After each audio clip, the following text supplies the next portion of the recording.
وما أبرئ نفسي إن النفس لأمارة بالسوء إلا ما رحم ربي إن ربي غفور رحيم.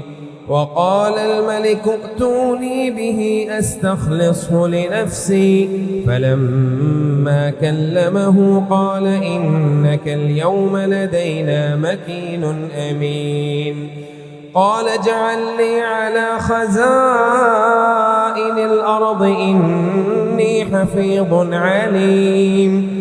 وكذلك مكنا ليوسف في الأرض يتبوأ منها حيث يشاء